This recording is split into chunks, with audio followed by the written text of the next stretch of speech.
Knuffle Bunny 2.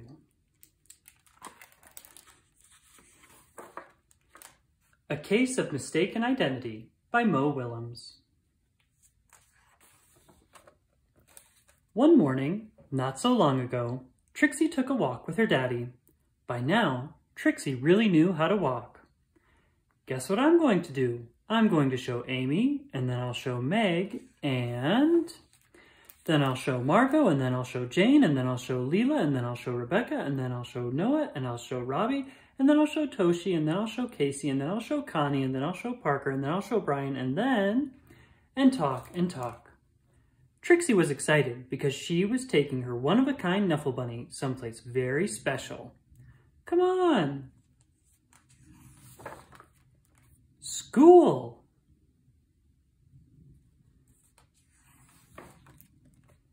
Trixie couldn't wait to show Knuffle Bunny to Miss Greengrove and all her friends in pre-K. But just as her daddy kissed her goodbye, Trixie saw Sonia.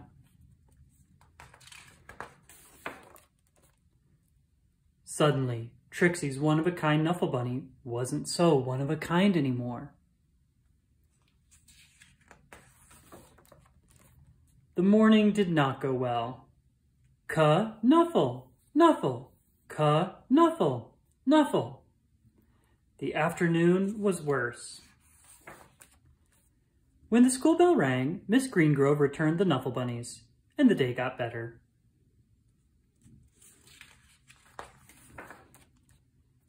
Then, before she knew it, it was time to go home.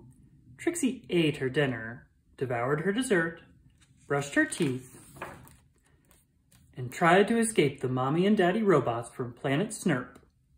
At 1/2 bedtime, Trixie was tucked in, ready for sleep.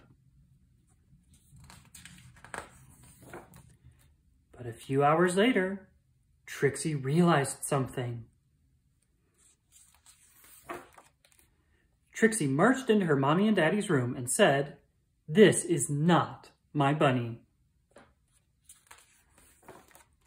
Trixie's daddy tried to explain what 2:30 a.m. means. He asked, "Can we deal with this in the morning?" Trixie's daddy went to the phone.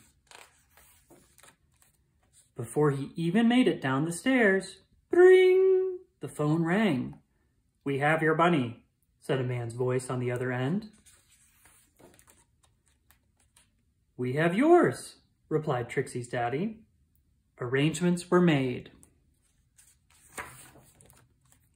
Trixie and her daddy rushed across the neighborhood.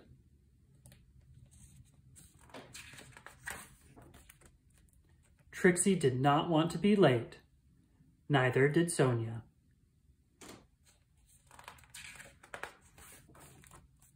There was an exchange, and the Knuffle Bunnies were back where they belonged.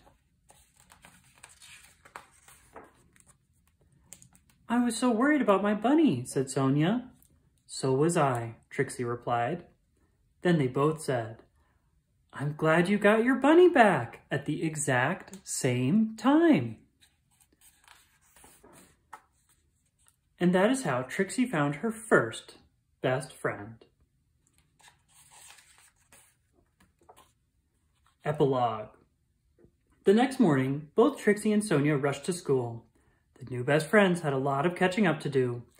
"Do you want to play with my Knuffle Bunny?" "Sure. Do you want to play with mine?" The